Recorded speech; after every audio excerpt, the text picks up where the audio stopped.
दोस्तों कैसे आप, आपका बहुत बहुत स्वागत दिशा एकेडमी दादरी चैनल में। और आज फिर मैं आपके सामने रात के 8:30 बजे विविध एक्सप्रेस की क्लास लेकर उपस्थित, और आपके लिए मैं बहुत अच्छे क्वेश्चन यहाँ पर लेकर आता हूँ। मेरे प्यारे बच्चों, देखिए आप विविध एक्सप्रेस की क्लास के साथ बढ़िया क्वेश्चन आपके सामने, सारे वर्क छोड़कर आप विविध एक्सप्रेस की क्लास को ज्वाइन करें। बढ़िया क्वेश्चन आपको यहाँ पर दिखाई देंगे। दिल्ली पुलिस जैसे एग्जाम को आप पास कर जाओगे आप। और ये भी मैं आप विविध एक्सप्रेस की क्लास में मैंने अब तक जितनी भी आपको वीडियो दी, जितनी प्रैक्टिस आपको कराई है, तो लगभग आपका 60% पोर्शन जीएस का कवर हो चुका है। 60% जीएस का पोर्शन कवर हो चुका है। तो मेरे प्यारे बच्चों देखिए आप पहला क्वेश्चन सफिशिएंट, देखिए आप बहुत बढ़िया क्वेश्चन आपके सामने आएगा। क्वेश्चन को आराम से पढ़ें और इसका आंसर लगाएं क्या आएगा इसका। देखिए मेरे प्यारे बच्चों,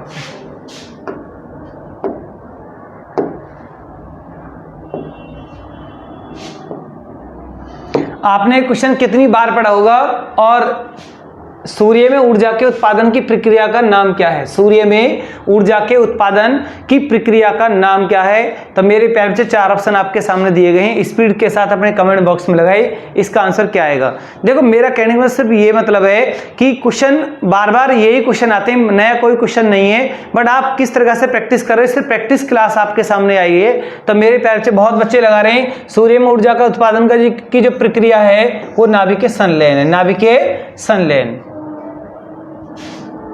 नाभिकीय संलयन। अब यहां पर एक क्वेश्चन देखिए आप, हाइड्रोजन बम कौन सी क्रिया को फॉलो करता है? अपने कमेंट बॉक्स में स्पीड के साथ लगाएं। हाइड्रोजन बम कौन सी क्रिया पर आधारित है, और परमाणु बम कौन सी क्रिया पर आधारित है? परमाणु बम कौन सी क्रिया पर आधारित है? तो इसमें नाभिकीय संलयन आएगा और इसमें नाभिकीय विखंडन आएगा। ये क्वेश्चन सदाबहार क्वेश्चन है, नाभिकीय संलयन और नाभिकीय विखंडन।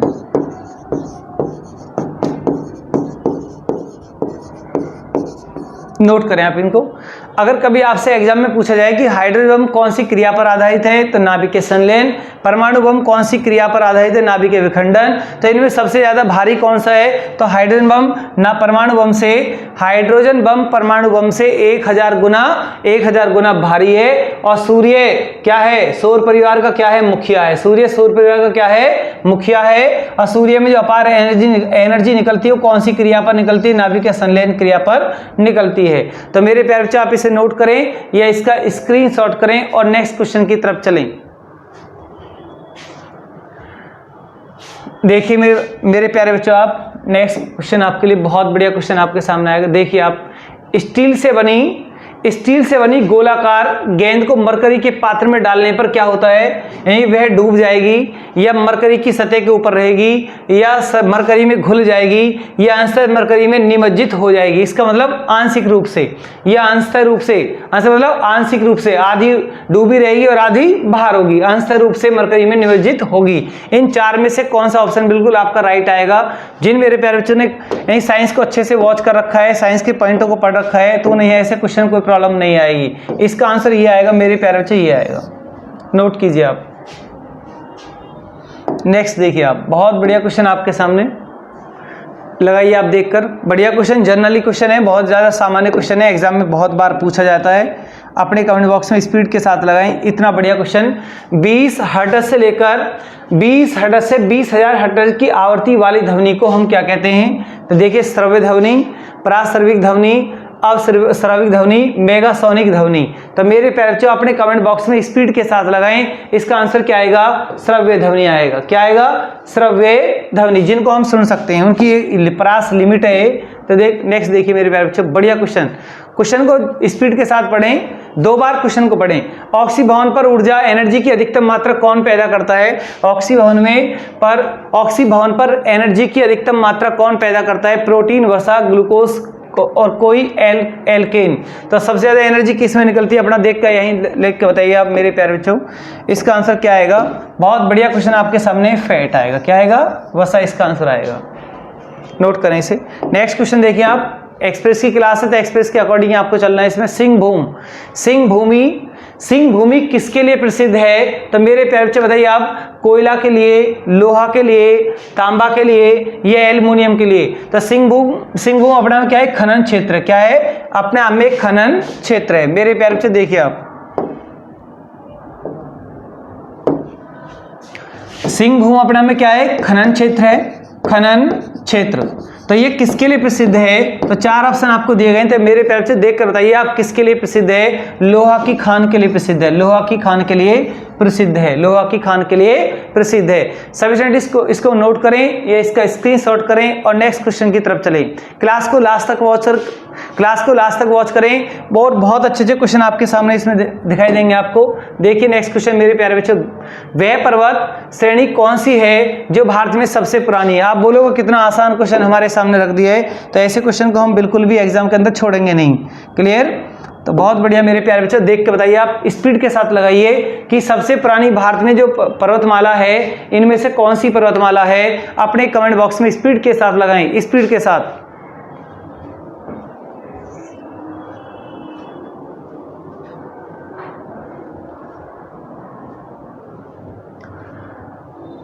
चलिए, बहुत बच्चों ने अपने कमेंट बॉक्स में लगा भी दिया है। अरावली पर्वतमाला विश्व की सबसे पुरानी, भारत की ही नहीं विश्व की भी सबसे पुरानी पर्वतमाला ये है। लिखिए आप, विश्व की सबसे पुरानी पर्वतमाला।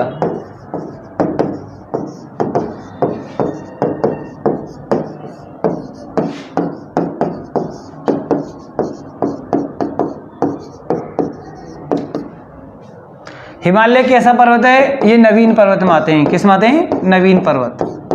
अच्छा, यहाँ पर मेरे प्यारे बच्चों क्वेश्चन देखिए आप, हिमालय से पहले यहाँ पर कभी पहले कोई सागर हुआ करता था, उस सागर का आपको नाम बताना है। एक क्वेश्चन आपको ये मिल गया, हिमालय से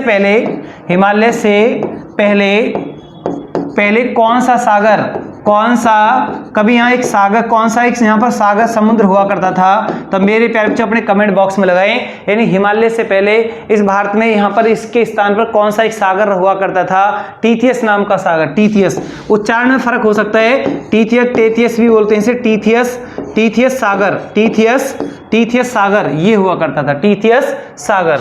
अब यहाँ पर देखिए सह्याद्री, ये सह्याद्री पर्वतमाला है, इसका दूसरा नाम मेरे प्यारे बच्चों अपने कमेंट बॉक्स में स्पीड के साथ लगाएं। सह्याद्री पर्वतमाला का दूसरा नाम क्या है, सह्याद्री पर्वतमाला का दूसरा नाम क्या है। एक एक क्वेश्चन, एक एक पॉइंट आपके लिए इंपॉर्टेंट है, कहीं बाहर से कहीं कुछ नहीं है, सब कुछ फिक्स है। कोई एक बात को बहुत ज्यादा घुमाकर बताता है, एक कोई बात को सीधे सीधे बता देता है, बस ये अंतर है।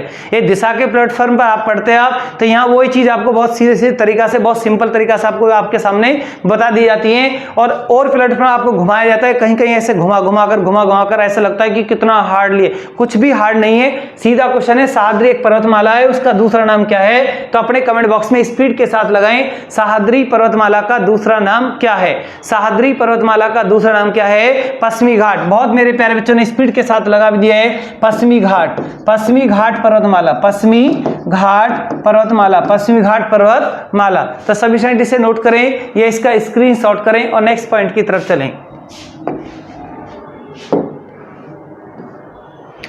अदृश्य वस्तु का पता लगाने के लिए किस उपकरण का प्रयोग किया जाता है। क्वेश्चन को आप 2 बार पढ़े करो। आप क्वेश्चन को अगर 2 बार रीडिंग करोगे तो एग्जाम हॉल में आप जाओगे तो आपके कोई भी क्वेश्चन सिर में दर्द नहीं करेगा। 1% आपने जैसे क्वेश्चन याद भी नहीं है, उसका आंसर याद नहीं है, तो लॉजिकल भी आप ठीक कर जाओगे। आप अदृश्य वस्तु का पता लगाने के लिए किस उपकरण का प्रयोग किया जाता है, तो मेरे प्यारे बच्चों इन 4 में से आपको आंसर बताना है। रडार उसे कहते हैं, सोनार उसे कहते हैं, या क्वासार कहते हैं, पल्सार कहते हैं। कौन सा आएगा मेरे प्यारे बच्चों, बहुत मेरे प्यारे बच्चों ने लगा भी दिया है और बहुत स्पीड के साथ आंसर लगा रहे हैं, बिल्कुल उनके राइट भी चल रहे हैं। सोनार, अदृश्य वस्तु का पता लगाने, समुद्र के अंदर वस्तु का पता लगाने के लिए किसका प्रयोग करते हैं, सोनार का प्रयोग करते हैं। किसका करते हैं, सोनार का करते हैं। तो मेरे प्यारे बच्चों आप नेक्स्ट देखिए, आप बहुत बढ़िया पॉइंट आपके सामने देखिए। आप महमूद गजनवी, इतिहास का क्वेश्चन आपके सामने है, इतिहास का क्वेश्चन है। तो इतिहास का मेरे प्यारे बच्चों मैंने आपको इतिहास पढ़ा दिया है, साइट पर भी इतिहास मैंने आपको पढ़ा दिया, तो यहाँ पर आपका क्वेश्चन गलत नहीं होना चाहिए। उससे पहले मैंने आपको वीर एक्सप्रेस में इतिहास बहुत कंटेंट कराए हैं, अब आपका कोई क्वेश्चन गलत नहीं होना चाहिए। महमूद गजनवी के अटैक का प्रमुख उद्देश्य क्या था। इस लाइन का सीधा मतलब है महमूद गजनवी का भारत आने का उद्देश्य क्या था। इस लाइन से मतलब है महमूद गजनवी का भारत आने का उद्देश्य क्या है। मेरे प्यारे बच्चों 4 ऑप्शन आपके सामने हैं। इस्लाम का प्रचार करना, रडार, या गजनी साम्राज्य का विस्तार, या मूर्तियों को तोड़ना, या मंदिरों को लूटना, या मध्य एशिया के एक बड़े साम्राज्य की स्थापना के लिए धन संग्रह करना। तो मेरे प्यारे बच्चों बच्चे 4 ऑप्शन में देखकर बताइए कौन सा ऑप्शन बिल्कुल आपका राइट है। स्पीड के साथ टाइपिंग कीजिए। बहुत बच्चे क्वेश्चन का जो आंसर लगा रहे हैं गलत भी बहुत लगा रहे हैं और सही भी बहुत लगा रहे हैं। तो मेरे प्यारे बच्चों, आप इसका आंसर बिल्कुल क्या आएगा? इसका सही आंसर है नंबर 4, मध्य एशिया के एक बड़े साम्राज्य स्थापित करने का स्थापना के लिए धन का संग्रह करना। धन को लूटना ही इसका मुख्य उद्देश्य था और धन को लूटना ही इसका मुख्य उद्देश्य था। तो अब ये जो महमूद गजनवी है, महमूद गजनवी ने भारत पर कितनी बार आक्रमण किया? कितना सिंपल क्वेश्चन आपसे पूछा गया। महमूद गजनवी ने भारत पर 17 बार अटैक किया है। अगर महमूद गजनवी ने के समकालीन अल बरूनी का आपने नाम सुना होगा। यह क्वेश्चन बहुत सदाबहार है, एग्जाम में आता है और एसएससी इस क्वेश्चन को बहुत ज्यादा पूछती है। अल बरूनी किसके समकालीन रहे? अल बरूनी महमूद गजनवी के समकालीन, महमूद गजनवी के समकालीन रहे। तो मेरे प्यारे बच्चों, आप नोट करें। अब ये जो अल बरूनी है, इसने एक पुस्तक लिखी है, उसकी पुस्तक का नाम भी अपने कमेंट बॉक्स में स्पीड के साथ लगाएं। मुझे आपके आंसर का इंतजार है। अल बरूनी ने भारत में कौन सी बुक लिखी है जो बहुत ज्यादा प्रसिद्ध हुई है और एग्जाम में कई बार आपसे पूछी गई है? अल बरूनी ने कौन सी पुस्तक लिखी है? यानी किताबुल हिंद। मेरे प्यारे बच्चों, लिखिए आप किताबुल हिंद, किताबुल ए हिंद, ये इसने बुक लिखी किताबुल हिंद, किताबुल हिंद। और एक और क्वेश्चन इसमें देखोगे आप, महमूद गजनवी का अगर मैं 1025 लिख दूं तो मेरे प्यारे बच्चों आपका आंसर क्या आएगा? मैंने यहां पर लिख दिया 1025, तो महमूद गजनवी का 1025 पर कहां पर अटैक था? अपने कमेंट बॉक्स में मेरे प्यारे बच्चे स्पीड के साथ लगाएं। महमूद गजनवी ने 1025 ईस्वी में कहां पर अटैक किया? इस गुजरात के सोमनाथ मंदिर पर अटैक किया। जब गुजरात के सोमनाथ मंदिर पर अटैक किया तो उस टाइम वहां का राजा कौन था? जिन मेरे प्यारे बच्चों ने मुझसे इतिहास पढ़ रखा है उनका ऐसा क्वेश्चन गलत नहीं होगा, और जिन्होंने इतिहास को नहीं पढ़ रखा है उनके क्वेश्चन होने के गलत होने के चांस ज्यादा रहते हैं। बहुत से बच्चे कहते हैं भाई सर हमसे इस तरह से कहते हैं प्रॉपर क्लास के लिए, प्रॉपर क्लास के लिए। तो मेरे प्यारे बच्चों, सीधी सी बात यह है, सच्चाई कड़वी होती है, यानी कि सब्जेक्ट पर अगर आप नहीं आओगे तो परीक्षा पास नहीं होगी। मैं बार बार इसी बात को बोलता हूं। क्लियर? ये नहीं कहता मैं कि आपके सामने लड्डू रख दिए, खाइए, यही परीक्षाएं पास हो जाएगी। जब तक आप किसी भी सब्जेक्ट के कंटेंट पर नहीं जाओगे तब तक आपका जो माइंड का डेवलप है वो माइंड का डेवलप नहीं हो पाएगा। और जब तक आपका विश्वास यानी का जो आपका कॉन्फिडेंस होता है अंदर से किसी सब्जेक्ट के प्रति, किसी बच्चे का अगर कॉन्फिडेंस बढ़ता है तो सब्जेक्ट को प्रॉपर पढ़ने से बढ़ता है, डायरेक्ट ऐसे नहीं बढ़ता है। सब्जेक्ट प्रॉपर पढ़ने के बाद आपको सिर्फ प्रैक्टिस करनी होती है तो आपकी परीक्षा पास हो जाती है। तो इसलिए मेरा आपसे अनुरोध ये है कि आप सब्जेक्ट को प्रॉपर तरीका से वॉच कीजिए, या अपने घर बुक से पढ़िए आप, या आपने पहले हमसे पढ़ रखा हो।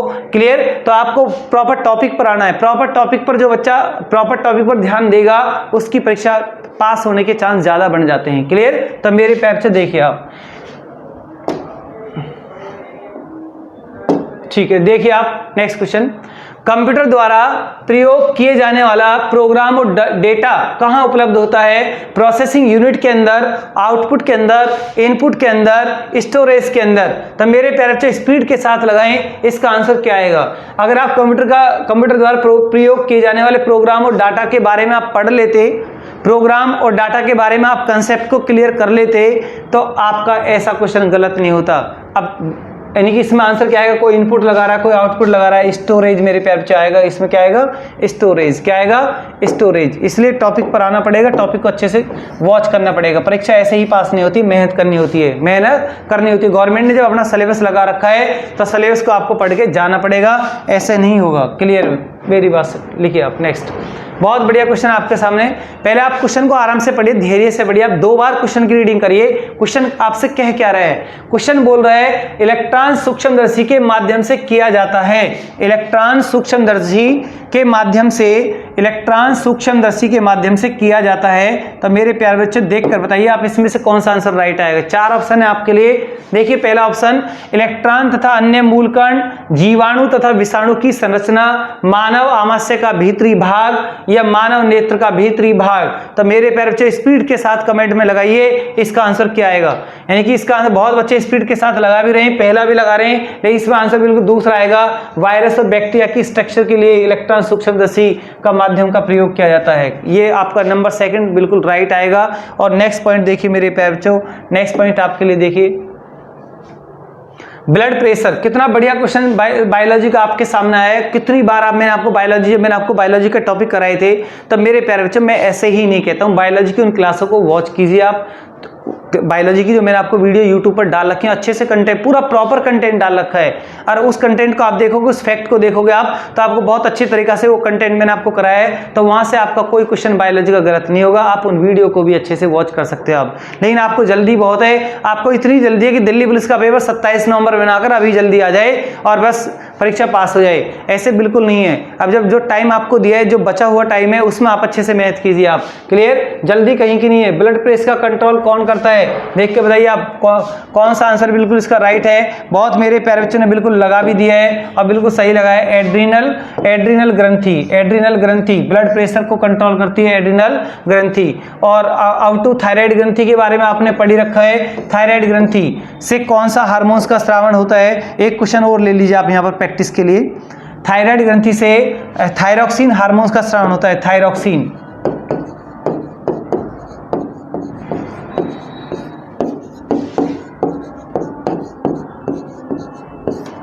जिन बच्चों ने बायोलॉजी क्लास को नहीं पढ़ा उनके लिए क्वेश्चन इसलिए मैं शॉर्ट में लिख देता हूं।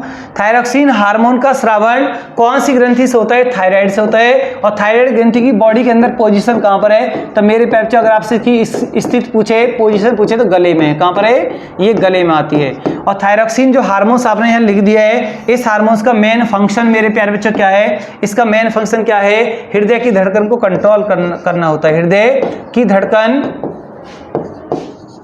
धड़कन का नियंत्रण करना होता है। जब ऑब्जेक्टिव क्वेश्चन आते हैं आपके लिए, 4 ऑप्शन में ऐसे ही कोई ऑब्जेक्टिव बन के चले आते हैं, जिसने टॉपिक को थायराइड ग्लैंड को पूरा पढ़ रखा है, उनका ऐसा क्वेश्चन गलत नहीं होगा। इसलिए आपको सिर्फ ये एहसास दिलाने के लिए, एनालिसिस के लिए सिर्फ ये पॉइंट लिखे गए हैं कि मेरे प्यारे बच्चों आप प्रॉपर ब्लड यानी कि जितनी भी ग्लैंड का डिस्कस हमने कर रखा है बायोलॉजी में, तो यूट्यूब पर वो वीडियो डली हुई है, आप वहां से उनको वॉच कर सकते हैं। आपका क्वेश्चन गलत नहीं होगा मेरे प्यारे बच्चों। आप देखिए आप नेक्स्ट सभी इसको नोट करें या इसका स्क्रीनशॉट करें।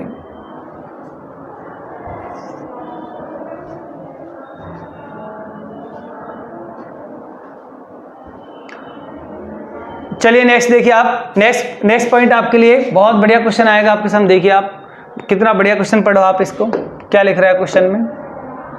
क्वेश्चन आपसे कह क्या रहे हैं, आप उसका आंसर क्या लगा रहे हैं आप। देखिए आप, हमारी छोड़ी हुई सांस की हवा में कार्बन डाइऑक्साइड की मात्रा लगभग कितने % है, 4%, 8%, 12%, 16%। तो मेरे प्यारे बच्चों बताइए आप स्पीड के साथ कौन सा आंसर बिल्कुल इसका राइट आएगा। 4% इसका आंसर बिल्कुल राइट आएगा। मानव एक बार में कितनी बार सांस लेता है, मानव 1 मिनट में कितनी बार सांस लेता है, 1 मिनट में कितनी बार सांस लेता है, 1 मिनट में कितनी बार सांस लेता है, 1 मिनट के अंदर 1 मिनट में कितनी बार सांस लेता है, यानी श्वसन दर 1 मिनट में कितनी है। तो मेरे प्यारे बच्चों स्पीड के साथ लगाएं, मानव 1 मिनट में कितनी बार सांस लेता है, यानी 16 से 17 बार, 17-18 बार एवरेज में लेता है। क्लियर। मानव का हृदय 1 मिनट में कितनी बार धड़कता है, मानव का हृदय 1 मिनट में कितनी बार धड़कता है, स्पीड के साथ अपने कमेंट बॉक्स में लगाएं। मानव का हृदय 1 मिनट में कितनी बार धड़कता है, मेरे प्यारे बच्चों 72 बार धड़कता है, 72 बार धड़कता है, 72 बार धड़कता है। तो नेक्स्ट पॉइंट लिखिए आप। नेक्स्ट पॉइंट आपके लिए बहुत बढ़िया क्वेश्चन आपके सामने। स्पेक्ट्रम के 7 रंगों में से सबसे अधिक वेवलेंथ कौन से कलर की होती है। कितना बढ़िया क्वेश्चन आपके सामने आया मेरे प्यारे बच्चों, देखिए आप।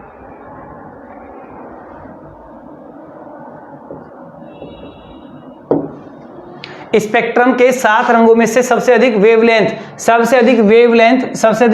किसकी होती है, लाल रंग की होती है। कौन से रंग की होती है, लाल रंग की वेवलेंथ सबसे ज्यादा होती है। चलिए क्वेश्चन देखिए आप, मैक्सिमम तरंग दैर्ध्य कौन से कलर की है, मैंने आपको यहीं से ऐसे शॉर्ट में पूछ लिया है। तो आपका आंसर क्या आएगा, लाल। अगर यही क्वेश्चन बदल दूं मैं आपके लिए, मिनिमम वेवलेंथ किसकी होती है, तो मेरे प्यारे बच्चों किसकी बताओगे आप, बैंगनी। अगर क्वेश्चन आपके लिए मैं दूं यहां पर मैक्सिमम प्रकाश का प्रयोग किसका सबसे, मैक्सिमम प्रकीर्णन कौन से कलर का सबसे ज्यादा होता है, कौन सा कलर सबसे ज्यादा फैलता है। अगर मैक्सिमम प्रकीर्णन स्कैटरिंग आपसे पूछ ले जाए तो मेरे प्यारे बच्चों क्या बताओगे, बैंगनी। अगर यही क्वेश्चन मिनिमम में आ जाए कि कौन से कलर का प्रकीर्णन सबसे कम होता है तो लाल का होता है। कौन सा कलर दूर से भी दिखाई पड़ता है, लाल। कौन सा कलर दूर से नहीं दिखाई पड़ता है, फैल जाता है, बैंगनी। तो क्वेश्चन आपके लिए एक नहीं 5 क्वेश्चन, 4 क्वेश्चन आपके सामने देखिए आप, 1 2 3 4, और इनमें से एग्जाम में जब पूछे जाते हैं तो गलत होने के चांस पूरे पूरे बन जाते हैं। तो मेरे प्यारे बच्चे आप इनको नोट करें या इनका स्क्रीनशॉट करें, और जब फिजिक्स की क्लास प्रॉपर चलेगी तो प्रॉपर में तो प्रॉपर तरीका से कराया जाता है। क्लियर। एक्सप्रेस की क्लास है, इस तरह से आपको वॉच करनी है। और नेक्स्ट क्वेश्चन की तरफ चले, बहुत बढ़िया क्वेश्चन आपके सामने आएगा मेरे प्यारे बच्चे, देखिए आप, बहुत बढ़िया क्वेश्चन देखो आप।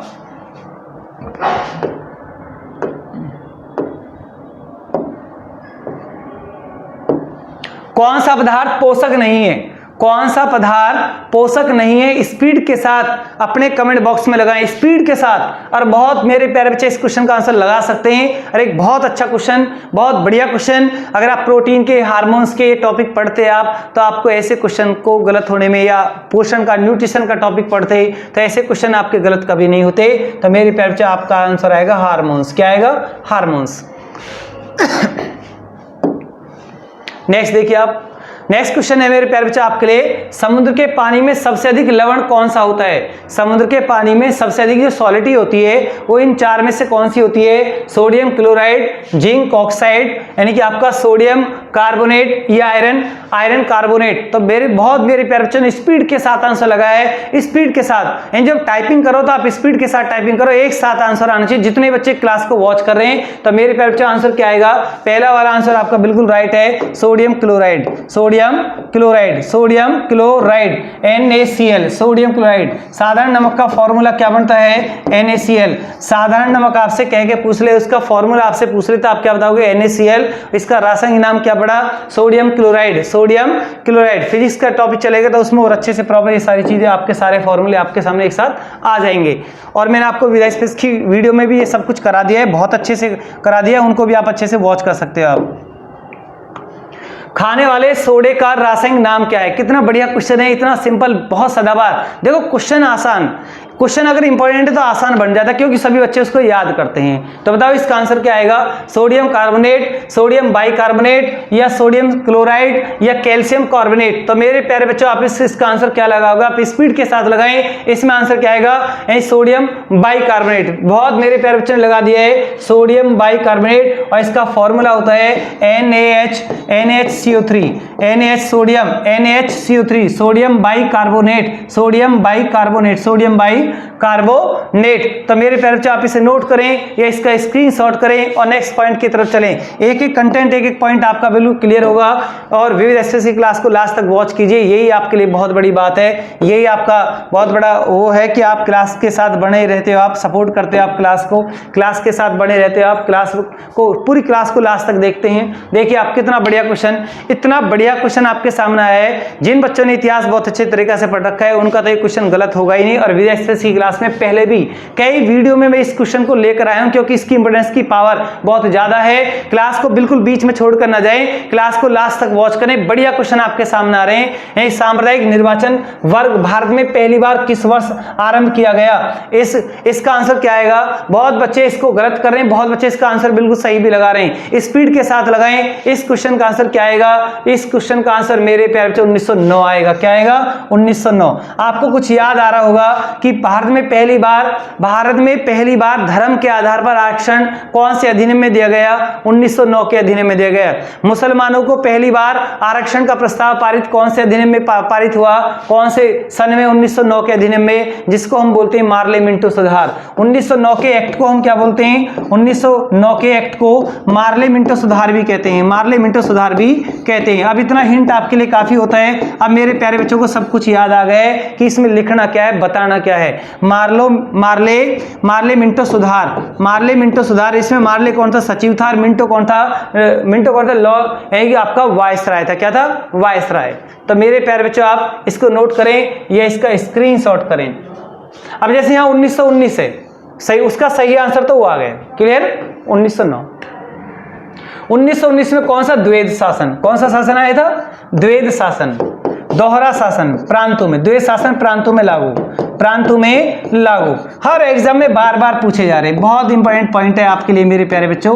और 1935 में ये समाप्त हो गया। ये अगर यहीं आप इस क्वेश्चन को जोड़ोगे, आप एक पॉइंट यहाँ जोड़ के चलोगे मेरे प्यारे बच्चों आप, तो यहाँ पर 1919 में तो दोहरा शासन प्रांतों में लगाया गया और 1935 में द्वैध शासन को समाप्त कर दिया गया। तो 1935 के अधिनियम में तो बहुत सारी बातें हैं, सिर्फ यहाँ पर एक पॉइंट को सिर्फ कनेक्ट किया है कि आप इन दोनों पॉइंटों को याद कर लो आप। क्लियर। और 1906 में कौन सा, 1906 में मुस्लिम लीग की स्थापना भी है और कलकत्ता अधिवेशन भी है। मुस्लिम लीग की स्थापना, मुस्लिम लीग की स्थापना 1906 और 1906 में आपका क्या है, कलकत्ता अधिवेशन, जिसके अध्यक्ष कौन थे, दादा भाई नौरोजी। और पहली बार स्वराज शब्द का उल्लेख कौन से अधिवेशन में हुआ, 1906 में हुआ।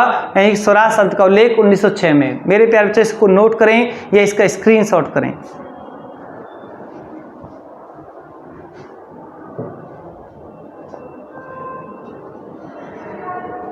चलिए आप नेक्स्ट, बढ़िया क्वेश्चन आपके सामने, बहुत बढ़िया क्वेश्चन आपके सामने आएगा। देखिए आप, बहुत बढ़िया क्वेश्चन। समुद्र समीर बनती है, समुद्री जो हवा बनती है, तो मेरे प्यारे बच्चों कौन कब बनती है, दिन के समय में बनती है, रात के समय में बनती है, आप देख कर बताइए। अगर आपने ये टॉपिक पढ़ रखे हैं ज्योग्राफी के अंदर, अभी जब मैं वर्ल्ड ज्योग्राफी, विश्व का भूगोल में आपको पढ़ाऊंगा तो वहां पर ये सारे एक एक कंटेंट आपके सामने आएंगे, फिर जीवन में कभी आप भूलोगे नहीं। तो इसलिए एहसास के लिए, एनालिसिस के लिए आपकी तैयारी कितनी, इसलिए क्वेश्चन मैंने यहाँ पर उठाकर रखा है। तो मेरे प्यारे समुद्री हवाएं बनती हैं, वो दिन के समय बनती हैं, दिन के समय बनती हैं, दिन के समय बनती हैं मेरे प्यारे बच्चों। नेक्स्ट पॉइंट देखिए आप, भारत की निम्न नदियों में से कौन सी नदी डेल्टा नहीं बनाती। ये क्वेश्चन मैंने आपको दोबारा से दिया है, पहले भी क्लास में पहले भी ये क्वेश्चन ऐसे मैंने आपसे पूछ लिया है। अगर कोई क्वेश्चन बार बार आ रहा है तो वो आपके रिवाइज कराया जा रहा है, क्योंकि क्वेश्चन की इंपॉर्टेंस बहुत ज्यादा है। भारत की निम्न नदियों में से कौन सी नदी डेल्टा नहीं बनाती, और स्पीड के साथ अपने कमेंट बॉक्स में स्पीड के साथ टाइपिंग करें, इसका आंसर क्या आएगा, इसका आंसर क्या आएगा। अब जो बच्चे स्टार्टिंग से वीडियो एक्सप्रेस की क्लास कर रहे हैं उनका ये क्वेश्चन गलत नहीं होना चाहिए, स्पीड के साथ लगाएं। कौन सी वो नदी है मेरे प्यारे बच्चों, ताप्ती वो नदी है। ताप्ती नदी डेल्टा नहीं बनाती, स्पीड के साथ लिखिए आप, ताप्ती नदी। वेरी गुड, बहुत बढ़िया। क्या इसके साथ एक नदी और है जो डेल्टा नहीं बनाती, नर्मदा। देखो जोड़ा बन गया अब, नर्मदा और ताप्ती, ये दोनों नदियां डेल्टा नहीं बनाती। नर्मदा और ताप्ती डेल्टा नहीं बनाती, एस्चुरी बनाती हैं। और कहां जाकर गिरती हैं, पूर्व से पश्चिम की तरफ बहकर अरब सागर में चली जाती हैं। बहुत इंपॉर्टेंट पॉइंट, जब आप इंडिया ज्योग्राफी पढ़ोगे तो मेरे प्यारे बच्चों आपका कोई भी क्वेश्चन गलत नहीं होगा। क्लियर। गंगा, गोदावरी, महानदी, ये सब डेल्टा बनाती हैं।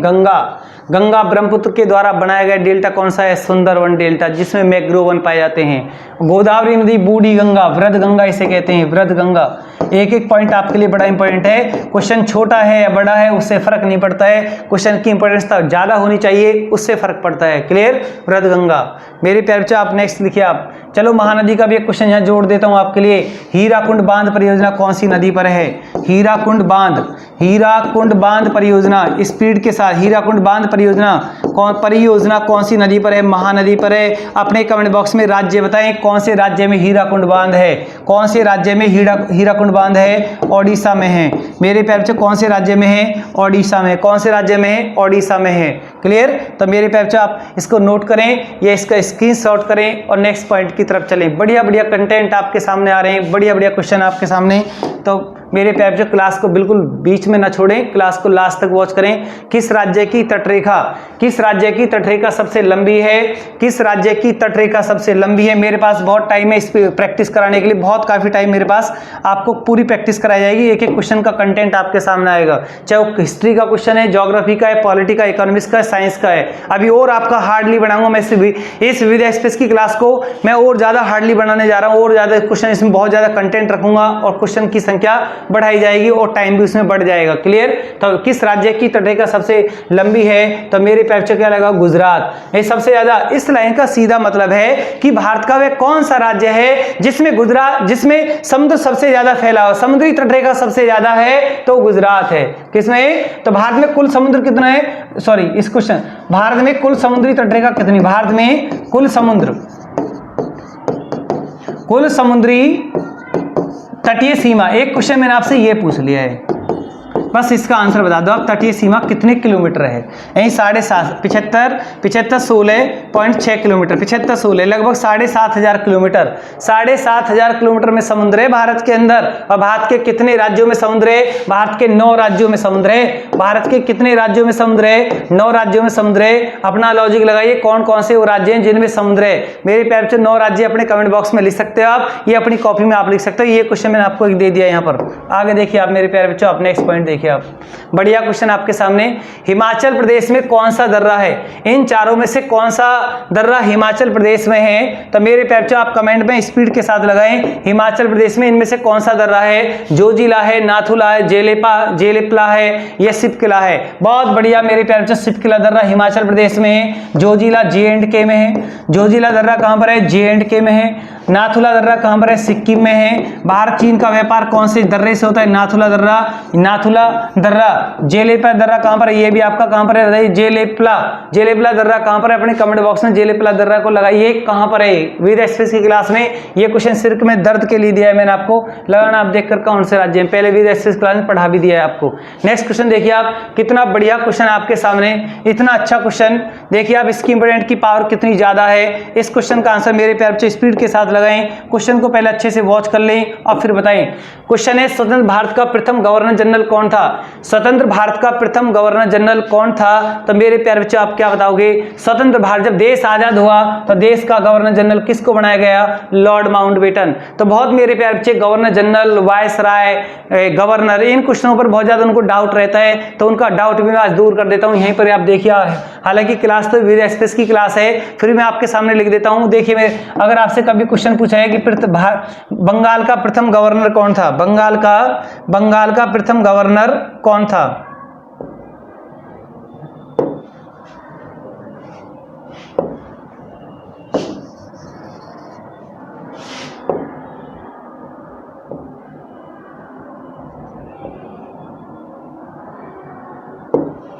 देखिए आप, पहला क्वेश्चन मैंने आपसे पूछ लिया, बंगाल का प्रथम गवर्नर। अपने कमेंट बॉक्स में स्पीड के साथ लगाएं, अभी एक साथ ही बिल्कुल खत्म हो जाएंगे सारे क्वेश्चन, और इनमें से एग्जाम में जब आते हैं तो गलत होने के चांस ज्यादा बन जाते हैं। नेक्स्ट क्वेश्चन आपके लिए, बंगाल का प्रथम गवर्नर जनरल।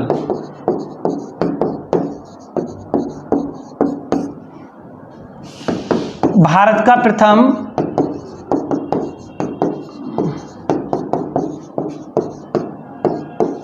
का प्रथम गवर्नर जनरल। ये 3 क्वेश्चन मैंने आपको दिए, तो मेरे प्यारे बच्चों इन तीनों क्वेश्चनों का आंसर लगाइए, क्या आएंगे। यानी बंगाल का प्रथम गवर्नर आपसे पूछा जाए तो बहुत मेरे प्यारे बच्चों ने कमेंट बॉक्स में स्पीड के साथ लगा दिया है, रॉबर्ट क्लाइव। बिल्कुल मेरे प्यारे बच्चों, आपका बिल्कुल राइट है, रॉबर्ट क्लाइव। बंगाल का प्रथम गवर्नर जनरल कौन बना? Warren Hastings.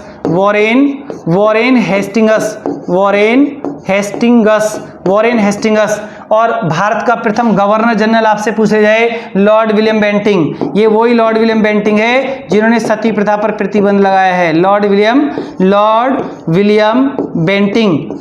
बेंटिंग। तो मेरे प्यारे बच्चे आप इनको नोट करें या इनका स्क्रीनशॉट करें, इन क्वेश्चनों को नोट करें या इनका स्क्रीनशॉट करें, या और नेक्स्ट क्वेश्चन की तरफ चले। अब इसके और क्वेश्चन बचे हुए यहीं पर आपको सब कराए जाएंगे। देखिए आप, बंगाल का प्रथम गवर्नर रॉबर्ट क्लाइव, बंगाल का प्रथम governor general Warren Hastings, Bharat का प्रथम governor general Lord William Bentinck. देखिए मेरे प्यारे बच्चों, नेक्स्ट पॉइंट आपके लिए यहां पर देखिए आप, कंपनी द्वारा नियुक्त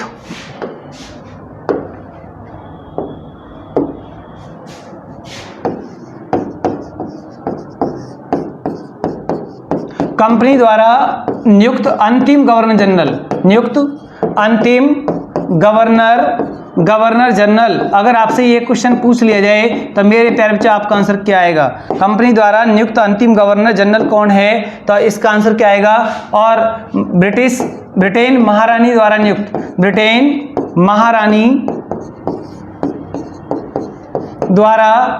नियुक्त प्रथम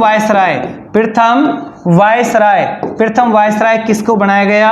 तो मेरे प्यारे बच्चों आपका आंसर क्या आएगा? प्रथम वायसराय। वायसराय किसको बनाया गया? दोनों क्वेश्चन आपके इंपॉर्टेंट है, दोनों का आंसर लॉर्ड कैनिंग ही आएगा। क्या आएगा? Lord Canning. 1857 के विद्रोह के समय भारत का गवर्नर जनरल कौन था? Lord Canning. भारत का प्रथम वायसराय भी कौन बना? Lord Canning. नील विद्रोह के समय भारत का वायसराय कौन था? Lord Canning. बहुत सारे क्वेश्चन जब आप इतिहास पढ़ोगे, आप एक क्वेश्चन में क्वेश्चन जब टॉपिक को प्रॉपर तरीका से पढ़ लेते हो आप, तो कितने भी क्वेश्चन आप बना सकते हो, आपके कहीं भी सिर में दर्द नहीं होगा और एक भी क्वेश्चन आपका गलत नहीं होगा।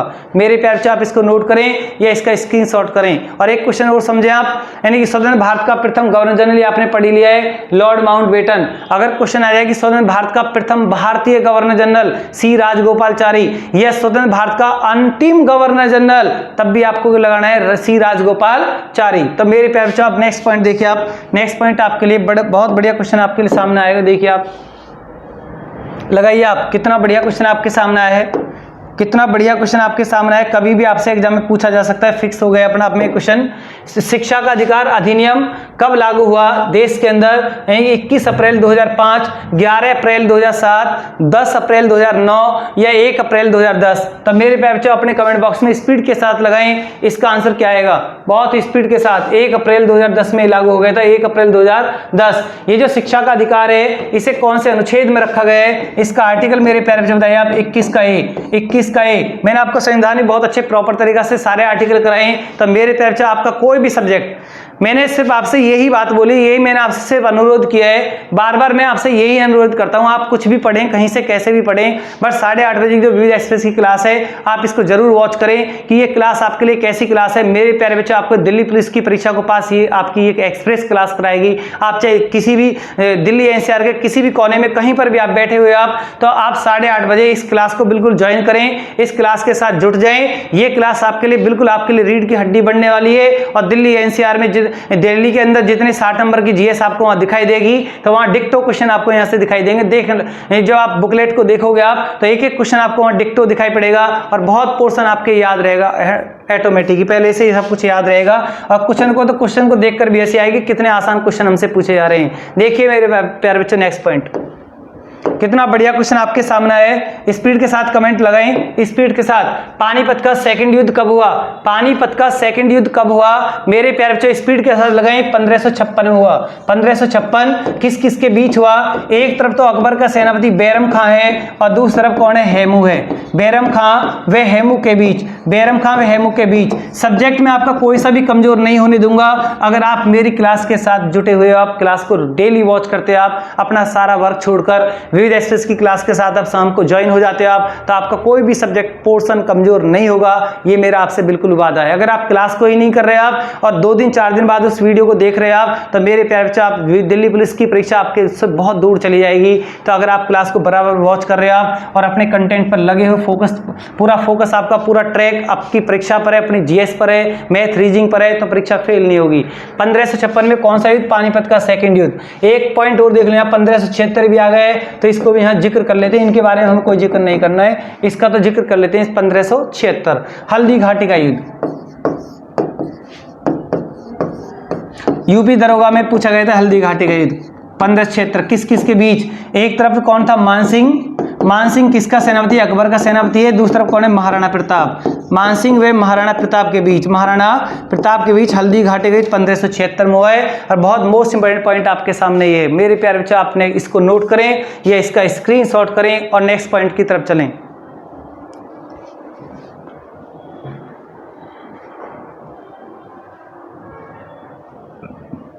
चलिए आप, बहुत बढ़िया क्वेश्चन आपके सामने मेरे प्यारे बच्चों, देखिए आप। शक संवत, जैसे शक संवत लिखा तो मेरे प्यारे बच्चों के तो एक वो वंश भी याद आ गया होगा। कौन से वंश में है ये? शक संवत पर आधारित राष्ट्रीय पंचांग को कब अंगीकृत किया गया? तो मेरे प्यारे बच्चों क्या लगा होगा? 22 मार्च 1957। 22 मार्च 1957 शक संवत किसने चलवाया था? कितना बढ़िया क्वेश्चन मैंने आपसे पूछ लिया। मैंने आपसे बोला भी थोड़ी देर पहले, मैं आपको किसी भी सब्जेक्ट को कमजोर नहीं होने दूंगा और एक भी सब्जेक्ट को भूलने नहीं दूंगा, ये मेरा आपसे वादा है। एक क्वेश्चन, किसने चलवाया? किसने चलवाया? आप हर वीडियो का, हर चैनल का एनालिसिस कर सकते हैं आप कि आपको कहां से पॉइंट, कंटेंट पॉइंट से पॉइंट जोड़कर दिया जा रहा है। आप बिल्कुल वॉच कीजिए, तब आप चैनल प्लेटफॉर्म पर आइए आप। क्लियर? किसने चलवाया? शक संवत किसने चलवाया? राजा कनिष्क ने चलवाया। तब मेरे प्यारे बच्चों, राजा कनिष्क कौन से वंश के राजा थे? राजा कनिष्क कौन से वंश के राजा थे? कुषाण वंश के राजा थे। कुषाण वंश का सबसे महानतम राजा कौन हुआ है? राजा कनिष्क हुआ है, जिन्होंने चौथी बौद्ध संगति भी कराई है। चरक जैसे चिकित्सक इसके दरबार में रहे। तो क्लियर? तो मेरे प्यारे बच्चों, आप इसको नोट करें या इसका स्क्रीनशॉट करें और नेक्स्ट पॉइंट की तरफ चलें। देखिए नेक्स्ट क्वेश्चन, बहुत बढ़िया क्वेश्चन। थॉमस अल्वा एडिसन ने किसका आविष्कार किया है? इतना आसान क्वेश्चन, इसमें कुछ समझाना आपको कुछ भी नहीं है, सीधा सीधा क्वेश्चन का आंसर लगाना है। साइकिल का, टेलीविजन का, कंप्यूटर का, बिजली बल्ब का। बिजली बल्ब का। यहाँ पर कंप्यूटर के जनक कौन है? कंप्यूटर के जनक भी आप यहाँ बता सकते हो मेरे प्यारे बच्चों। कंप्यूटर के जनक कौन है? चार्ल्स वेबेज कंप्यूटर के जनक हैं। चार्ल्स वेबेज कंप्यूटर के जनक है। 2 पॉइंट मैंने आपको यहाँ पर दिए। और टेलीविजन की खोज किसने? JL Baird.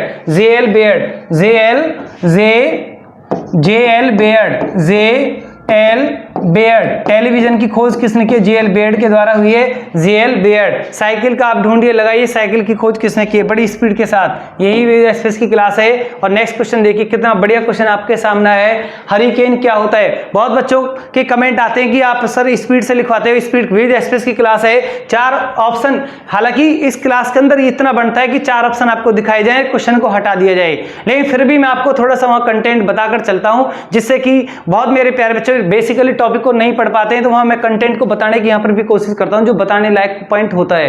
क्लियर? तो यहां पर मेरे प्यारे बच्चे बताइए आप, इसमें क्या आएगा? अगर सबका कंटेंट पूछोगे हर क्वेश्चन का, हर सब उस टॉपिक के बारे में, तो उसमें फिर विविध एक्सप्रेस की क्लास के क्वेश्चन नहीं हो पाएंगे। तो हरिकेन क्या होता है? हरिकेन सागर की उसमें धारा है, गर्जन तथा तड़ित है, या भूमि का टुकड़ा है, या पश्चिमी द्वीप समूह के पास एक बहुत अधिक तीव्र तूफान है। तो मेरे प्यारे हरिकेन अपना में क्या होते हैं? ये चक्रवात होते हैं, साइक्लोन होते हैं। और साइक्लोन का मतलब इसमें गर्जन और तड़ित ही आएगा, गर्जन और तड़ित। नंबर 2 इसका आंसर बिल्कुल राइट आएगा। तो मेरे प्यारे नेक्स्ट पॉइंट देखिए आप, बहुत बढ़िया क्वेश्चन आपके सामने, बिल्कुल स्पीड से लगाएं। एस्पिरिन किस अम्ल से बनाई जाती है? तो बताइए, नाइट्रिक अम्ल, थैलिक अम्ल, एसिटिक अम्ल और फॉर्मिक अम्ल। एस्पिरिन किससे बनाई जाती है? तो मेरे प्यारे बच्चे स्पीड के साथ कमेंट बॉक्स में लगाएं, ये किससे बनाई जाती है? एस्पिरिन किससे बनाई जाती है? थैलिक अम्ल से बनाई जाती है, थैलिक अम्ल से बनाई जाती है। नेक्स्ट क्वेश्चन आपके लिए बहुत बढ़िया क्वेश्चन आएगा आपके लिए। देखिए आप, मदर डेयरी, ये मदर नहीं, भारतीय डेयरी भी आप इसे कर सकते हैं आप। भारतीय डेयरी निगम की स्थापना कौन सी सन में हुई है? भारतीय डेयरी निगम, ये मदर भी बोल सकते हैं आप इसके लिए। भारतीय डेयरी निगम की स्थापना कब हुई? तो 1970 में, 1965 में, 1974 में, या 1967 में। तो मेरे प्यार से क्या लगाओगे आप? 1967 लगाओगे। 1970 में हुई है। एक पॉइंट आगे देखिए आप, नेक्स्ट पॉइंट देखिए आप, कौन सी मिश्र धातु है? कितना बढ़िया क्वेश्चन आपके सामने है। पहले आप क्वेश्चन को पढ़िए, 4 ऑप्शन को स्पीड से देखिए और बताओ कि इसमें आंसर बिल्कुल कौन सा राइट है। इनमें कौन सी एक मिक्स मेटल है जो अपना में पूर्णतः मेटल नहीं है? देखिए अपने कमेंट बॉक्स में स्पीड के साथ लगाएं। बढ़िया क्वेश्चन आपके सामने बिल्कुल। चांदी, लोहा, पीतल या जस्ता? वेरी गुड, पीतल। बहुत बच्चों ने लगा दिया पीतल। पीतल में किस किस का मिश्रण होता है? जिंक प्लस, यानी कि किस किस का मिश्रण? तांबा प्लस जिंक, तांबा प्लस जिंक का मिश्रण होता है पीतल के अंदर। पीतल के अंदर क्या होता है? तांबा होता है और जिंक होता है। मात्रा सबसे ज्यादा किसकी होती है? तांबे की होती है। क्लियर? तो इससे क्या बन गया? पीतल से क्या बन गया? तांबा प्लस जिंक क्या बन गया? पीतल बन गया। क्लियर? मुख्य रूप से इसमें तांबा होता है। क्लियर? जिंक बोले तो जस्ता, जिंक बोले तो जस्ता। तो मेरे प्यारे बच्चों नेक्स्ट पॉइंट देखिए आप, नेक्स्ट पॉइंट आपके लिए बहुत बढ़िया क्वेश्चन आपके सामने। देखिए आप, क्वेश्चन नंबर बहुत बढ़िया संविधान का क्वेश्चन है। किसी भी मेरे प्यारे बच्चे का ये क्वेश्चन तो बिल्कुल भी गलत नहीं होना चाहिए, क्योंकि विद एक्सप्रेस की क्लास में भी लिखवा दिया है और आपको मैंने जो संविधान पढ़ाया था यूट्यूब पर डला हुआ है, वहां पर भी इसके पूरे कंटेंट तरीका से आपको बताएं। सारे बहुत अमेंडमेंट मैंने आपको विद एक्सप्रेस में लिखवा दिए हैं। क्लियर? मताधिकार के लिए न्यूनतम आयु किस वर्ष से घटाकर 18 वर्ष संविधान संशोधन में की गई है? क्वेश्चन को बस लैंग्वेज को थोड़ा सा घुमा देता है, मतलब वही है 61वां संविधान संशोधन। 61वां संविधान संशोधन 1989 के अंतर्गत, 1989 के अंतर्गत मेरे प्यारे बच्चे, आप इस सन को भी आप यहाँ पर लिख सकते हैं। वोट डालने की उम्र 21 वर्ष से घटाकर 18 वर्ष कौन सी सन में हुई? सन पूछे तो 1989 बताना, और संशोधन पूछे, अमेंडमेंट पूछे तो मेरे प्यारे बच्चे क्या बताओगे आप? 61वां संविधान संशोधन आपको बताना है। नेक्स्ट देखिए मेरे प्यारे बच्चे, नेक्स्ट पॉइंट आपके लिए बहुत बढ़िया पॉइंट आपके सामने आएगा। सांसदों के वेतन का निर्णय कौन करता है? सांसदों के वेतन का निर्णय कौन करता है? संसद करती है, केंद्रीय मंत्रिपरिषद करती है, राष्ट्रपति करता है, या लोकसभा अध्यक्ष करता है? तो मेरे प्यारे बच्चे आप इसका आंसर क्या लगाओगे? स्पीड के साथ लगाना। इसका आंसर क्या आएगा? संसद करती है। कौन करती है? संसद करती है। इस क्वेश्चन को आप नोट करें या इसका स्क्रीनशॉट करें और नेक्स्ट क्वेश्चन की तरफ चलें। बहुत बढ़िया क्वेश्चन भी आपके सामने आगे हो रहा है अभी, क्लास को लास्ट तक वॉच करें। बढ़िया क्वेश्चन देखिए आप, बहुत बढ़िया क्वेश्चन है, देखते नहीं आप लगा दोगे, कुछ भी इसमें समझाना नहीं है, कुछ भी इसमें समझाना नहीं। लोकसभा के प्रथम स्पीकर, लोकसभा के प्रथम अध्यक्ष कौन है? तो मेरे प्यारे से जीवी मावलेंकर, गणेश वासुदेव, इनका पूरा नाम है गणेश वासुदेव मावलेंकर, मावलेंकर, गणेश वासुदेव मावलेंकर, गणेश वासुदेव मावलेंकर, ये लोकसभा के प्रथम स्पीकर हैं। और आज वर्तमान में लोकसभा के स्पीकर कौन है? वर्तमान स्पीकर कौन है? तो मेरे पैर से क्या बताओगे आप? ओम बिड़ला, ओम बिड़ला आप यहां पर लगा सकते हो आप, ओम बिड़ला। अगर क्वेश्चन यहीं पे क्वेश्चन आपसे पूछ लिया जाए, लोकसभा अध्यक्ष की नियुक्ति कौन करता है? लोकसभा अध्यक्ष की नियुक्ति कौन करता है? कभी क्वेश्चन आपसे एग्जाम में पूछ लिया जाए तो अपने कमेंट बॉक्स में स्पीड के साथ लगाएं, स्पीकर को कौन नियुक्त करता है? स्पीकर को कौन नियुक्त करता है? स्पीड के साथ कमेंट बॉक्स में लगाएं मेरे प्यारे बच्चों। स्पीकर की नियुक्ति कौन करता है? तो स्पीकर की कोई नियुक्ति नहीं करता है। मैंने आपको संविधान में सब अच्छे से पूरे कंटेंट तरीका से आपको सब कुछ लिखवा रखा है। नेक्स्ट देखिए मेरे प्यारे बच्चों, नेक्स्ट पॉइंट आपके लिए बहुत बढ़िया क्वेश्चन, भारत कोकिला किसे कहा जाता है? बढ़िया क्वेश्चन है, कुछ ज्यादा समझाना कुछ भी नहीं है, देखते नहीं आप लगा दोगे। भारत कोकिला इनमें से किसे कहा जाता है? तो मेरे प्यारे सरोजिनी नायडू के लिए बोला गया, सरोजिनी नायडू का एक क्वेश्चन और लिख सकते हैं आप। आईएनसी की प्रथम भारतीय महिला अध्यक्ष, आईएनसी की प्रथम भारतीय महिला अध्यक्ष बनने का गौरव भी किसको प्राप्त है? सरोजिनी नायडू को प्राप्त है। सन 1925 कौन सा अधिवेशन? कानपुर अधिवेशन। 1925 कानपुर अधिवेशन। तो मेरे प्यारे बच्चों एक भी पॉइंट आपका कहीं पर भी गलत नहीं होगा अगर आप क्लास के साथ जुटे हुए, आप क्लास को लास्ट तक वॉच कर रहे हो आप। क्लियर? तो मेरे प्यारे बच्चों आप लिखिए, आप इसको नोट कीजिए आप। और सरोजिनी नायडू क्या प्रथम राज्यपाल भी रही हैं, और प्रथम सीएम का रिकॉर्ड किसके नाम है? सुचेता कृपलानी। भारत में प्रथम सीएम बनने का किस महिला का रिकॉर्ड है? सुचेता कृपलानी। और राज्यपाल बनने का रिकॉर्ड किसके नाम है? सरोजिनी नायडू। ऐसे छोटे छोटे कंटेंट आपके याद रहने चाहिए, ऐसे पॉइंट आपके गलत नहीं होने चाहिए। पृथ्वी दिवस कब मनाते हैं? ये मेरे प्यारे बच्चों देख कर बताइए आप स्पीड के साथ, पृथ्वी दिवस कब मनाया जाता है? पृथ्वी दिवस कब मनाया जाता है? स्पीड के साथ लगाएं इसमें। पृथ्वी दिवस कब मनता है? 22 अप्रैल को मनता है। तो बताइए जल दिवस कब मनता है? यहीं इसके समकालीन यहाँ पर लिख दिया है, जल दिवस कब मनता है? पृथ्वी दिवस 22 अप्रैल को मनता है, तो जल दिवस कब मनता है? 22 मार्च को मनता है। 22 मार्च को मनता है, 22 मार्च को मनाया जाता है। सभी स्टूडेंट इसे नोट करें या इसका स्क्रीनशॉट करें और नेक्स्ट क्वेश्चन की तरफ चलें। बढ़िया क्वेश्चन आपके सामने, समान कार्य के लिए समान वेतन भारत के संविधान के सुनिश्चित किया गया है। ऑप्शन देखकर बताएं कौन से इसका ये वर्णन कौन से किस में इसका प्रावधान है? मूल अधिकार में है, या मूल कर्तव्य में है, या नीति निषेध तत्व डीपीएस में है? तो राज्य के नीति के सिद्धांतों का ये अंग है, समान कार्य के लिए समान वेतन। और आर्टिकल नंबर 39 के घ में आता है, 39 के घ में 39 के घ में इसको रखा गया है। 39 के घ में इसको समान कार्य के लिए समान वेतन। क्लियर? तो बहुत इंपॉर्टेंट पॉइंट है, समान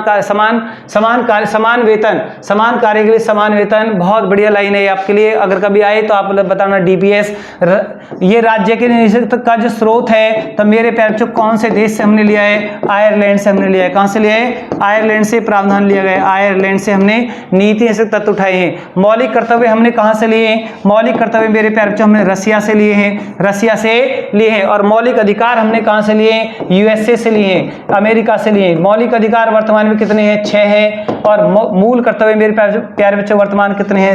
11 हैं। मूल कर्तव्य वर्तमान कितने हैं? 11 हैं। मूल अधिकार वर्तमान कितने हैं? 6 हैं। तो मेरे प्यारे बच्चों आप इन क्वेश्चन को आप नोट कीजिए या इनका स्क्रीनशॉट कीजिए, लिखिए आप मेरे प्यारे बच्चों इनको। आप बहुत बढ़िया कंटेंट आपके सामने बस आपको रिमाइंड के लिए लिखवाए हैं।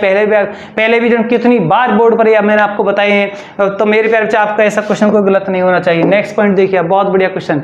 किस पंचवर्षीय योजना का मुख्य उद्देश्य आर्थिक आत्मनिर्भरता थी? तो मेरे प्यारे जो आपको 12 पंचवर्षीय योजना बिल्कुल याद हैं, 12 पंचवर्षीय योजना के उद्देश्य याद हैं, उनके सन याद हैं, कौन सी सनों में योजनाएं चली हैं, उनके मुख्य मोटिव उद्देश्य क्या, लक्ष्य क्या रहे। तो ऐसे क्वेश्चन का आंसर लगा सकते हैं आप। जैसे पहली दूसरी आपके याद है, पहली योजना का मुख्य उद्देश्य कृषि को बढ़ावा था, दूसरी का उद्योग था, तो चौथी में क्या आएगा? तो ये आपका आया आत्मनिर्भरता। ये चौथी पंचवर्षीय योजना का उद्देश्य था। तो भारत में अब तक कितनी पंचवर्षीय योजना चली हैं? मेरे प्यारे बच्चों बताइए, भारत में अब तक कितनी पंचवर्षीय योजना? 12 चली हैं। तो 12वीं पंचवर्षीय योजना का समय अपने कमेंट बॉक्स में स्पीड के साथ लगाएं। रात में विद्या एक्सप्रेस की क्लास में मैंने आपको बताया था। मेरे प्यारे बच्चों आप देखिए, बहुत बढ़िया क्वेश्चन आपके सामने।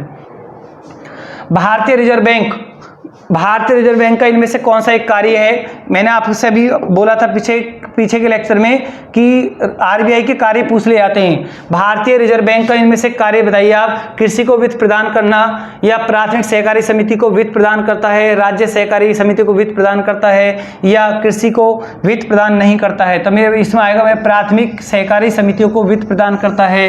ये भी आरबीआई का कार्य है। भारतीय रिजर्व बैंक का कार्य है, ये इनमें से नंबर 2 आएगा। तो मेरे प्यारे बच्चे आप इसे नोट करें या इसका स्क्रीनशॉट करें। मेरे प्यारे बच्चे आप क्लियर? अगर आज आपको मेरी ये विविध एक्सप्रेस की क्लास पसंद आई है तो मेरे प्यारे बच्चे आप मेरे इस चैनल को आप लाइक कर सकते हो, शेयर कर सकते हो, और अपने सभी मित्रों में जितने भी आपके सगे संबंधी हैं सब में इस चैनल को आप सब्सक्राइब करा सकते हो। आप इतना तो आपका अधिकार बनता है। तो मेरे प्यारे बच्चे मिलते हैं नेक्स्ट विविध एक्सप्रेस की क्लास के साथ। धन्यवाद, गुड नाइट।